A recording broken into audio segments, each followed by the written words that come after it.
Hi, I'm Flat Hat staff writer Walter Hickey, and I'm here with Behm. So, Megan, how'd you arrive at the college? Well, I went to TJ. I'm one of them, and there were always a lot of TJ alums that ended up coming to William & Mary. So I had heard a lot of really great things, and I came down and visited it, and I kind of fell in love with it. And I was trying to decide between here and Georgetown, which is the other place I'd gotten into, and that I was really, really looking at. And I tried to meet some of the professors at Georgetown, and they were too busy. And here I met a couple of the professors and proceeded to send them about 30 emails over the course of about 3 months, and they responded to all of them immediately. So I decided that I liked William & Mary a lot better, mostly because I felt like I was wanted here. And I have felt welcomed here ever since I got here. So. Alright, cool. So how'd you spend the past summer? I spent the past summer in Europe, which was great. I was at Lambda, which is a conservatory in London for acting, which was great. I was doing Shakespearean acting because I'm a huge dork. And I also spent 10 days in Italy traveling around with my mom, who is a novelist, and a week in the south of France with my family, which was great. And it was absolute madness.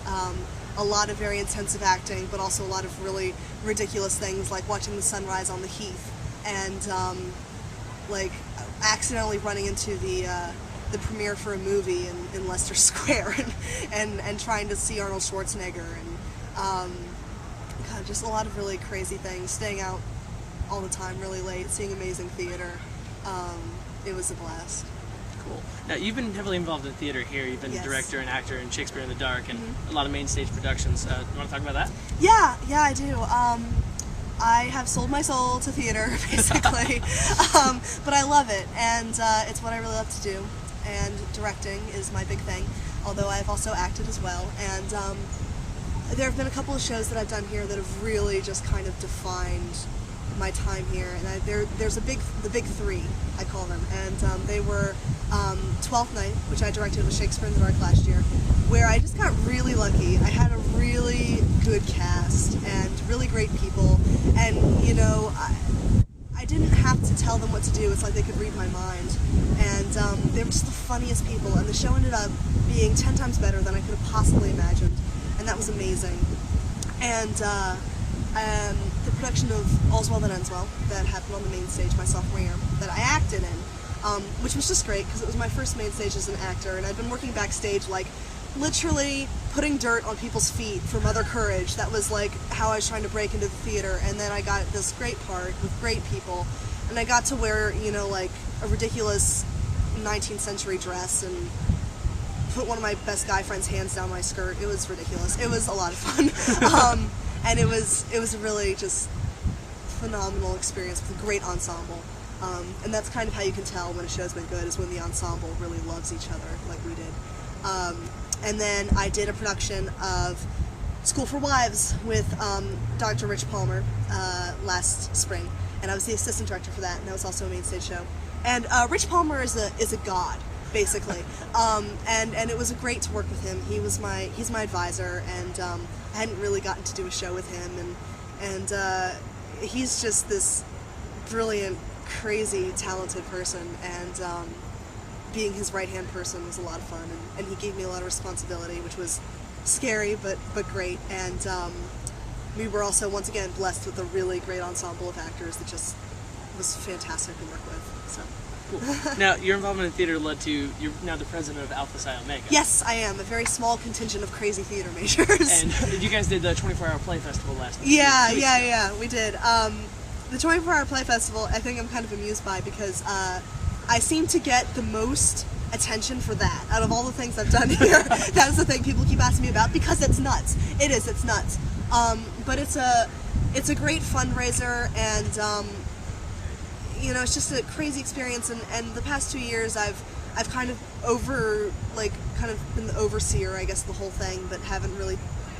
It's kind of cool to watch people do things, and you know, to provide that opportunity, by your organization, and then just kind of watch what happens. And there are always all these freshmen that come in, and then you see them on a main stage show a year later, and it's like, oh, you were the girl that played Miley Cyrus, okay, something like that. And it's this really, really fun thing, and some really great plays have come out of it. So I think it's a testament to how good William & Mary students are at doing something on short notice, pulling an all-nighter and creating something fantastic. So. All right, and so you've been involved in stage combat. Yeah. What's the word on that? I can punch people in the face safely without actually hurting them. Well, it's one of those things that I was curious about, mostly because I do all this Shakespeare stuff, and you know, a lot of the plays involve fighting, and a bunch of my friends were like, "Oh, yeah, we train with his name is David Durst, but we all call him Pops, and he's arguably one of the best combat choreographers in the world or the country or whatever. He's amazing, and he's here." And so I twice a week train with him. Currently learning broadsword, so I can do like Braveheart style things. Not like that. That was awful. But yeah, it's just it's a really weird combination of like physical exercise and acting and dance in a way. It's kind of, when you're doing it right, it should feel like it shouldn't feel choreographed, but there's an element of dance and kind of physical movement in it that's really enjoyable. I get a kick out of. So cool. Now, no pun intended. That was awful. Sorry. All right, so you're also the editor of the William & Mary Review. I was the poetry editor last year. I'm now just on the staff. But that was great. I'm also an English major, and I feel like I don't nourish that side of my brain enough outside of class. So poetry is something I really love, but I kind of gave up on writing it myself because I think other people can do it better. So I now tell other people how to write their poetry. Cool. No, but it's been a really great experience. It's just a bunch of kind of dorky English majors in this tiny room in the basement of the campus center, and we read really great stuff and publish it and have a good time. Cool. Now, have you had a favorite professor or class here? God, so many. Yeah.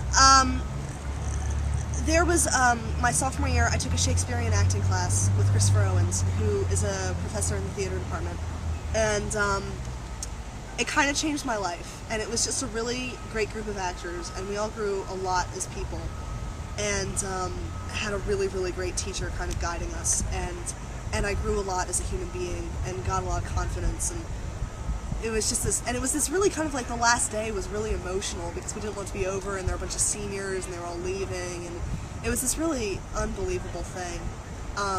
And I've also took really amazing English classes with Paula Blank's a really amazing professor in the English department. I'm currently taking a novel class with Professor Varun Begley, who's an institution, and if you're an English major, take a class with him. He'll blow your mind.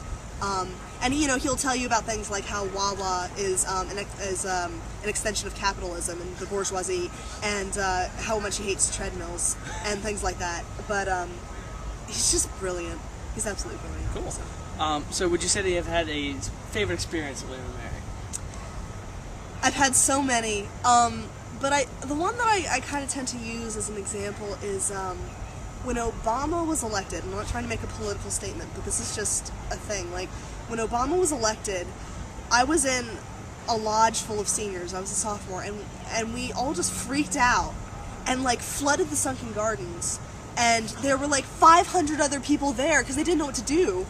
And when something that you were really excited about happens, you go to the Sunken Gardens and you just have a party, which is exactly what happened. And I think that's just a really great metaphor for my time here, has been kind of like this really amazing community of people that you don't really know where they are, but when you really need them, there they are. And it was just great. Cool. And briefly, what plans do you have for after college? I am hoping to try to get some sort of directing job in DC. I'm from Washington, D.C. originally, and it's a great city. And I really eventually want to try to get an MFA, but I want to try to go out to the real world before then. So I'm going to cross my fingers, move into my basement, and try to get some work in the city. So. Okay. Any last advice for underclassmen? College is short. Live it up, love it, find something you really love and do it to the full, and just revel in it, because you're only here for 4 years, and make them count. So. All right, Megan, thanks so much. Thanks so much. If you think that you know somebody who might be a great that girl or that guy, email flathat.variety@gmail.com.